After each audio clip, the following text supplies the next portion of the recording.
In Hollywood, you've got to stay on top of your game if you want to reach and maintain A-list status, so the use of an acting coach is very common. While it may sound surprising that a Hollywood star would need a coach right there on set with them, it happens more often than you'd think. Sometimes an actor admits they need the help, but studios have also been known to force acting coaches onto their leads to make sure they're getting what they paid for. The following stars all needed to work with a coach right there on the film set. And you and I are drowning. Slowly. Good. Nicole Kidman. During the filming of the 2003 drama The Human Stain, it was no surprise that Nicole Kidman had her acting coach, Susan Batson, with her on set. Batson became revered in Hollywood after transforming Kidman into a serious actress, but the coach credited her client's divorce from Tom Cruise as the motivating factor in her turnaround.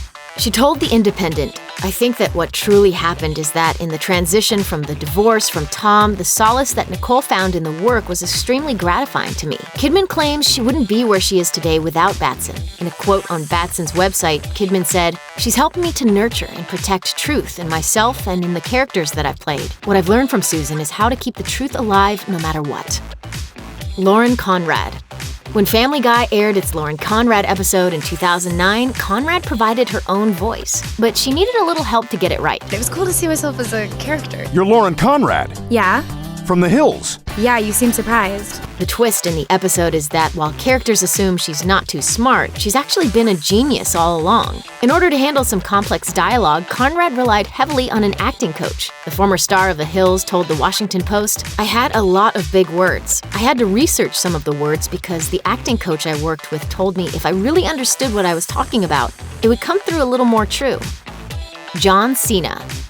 Pro wrestler John Cena got his start in Hollywood the way many wrestlers do, kicking ass and taking names amid a bunch of bullets and explosions. For his debut performance in 2006's The Marine, Cena used an on-set acting coach. When the Baltimore Sun asked if he would be taking the same approach to his follow-up project, 12 Rounds, he replied, "Absolutely. I tell people this is like having my second match. And by the time I had my second match, I needed a lot of coaching. I had a coach in pre-production and I had a bunch of great coaches on set." Mariah Carey. 2001's Glitter was supposed to be Mariah Carey's star-maker vehicle on the big screen, but it tanked hard at the box office. According to the AV Club, Carey was prone to diva-like outbursts on set, where her acting coach Celia Gray would never be too far away.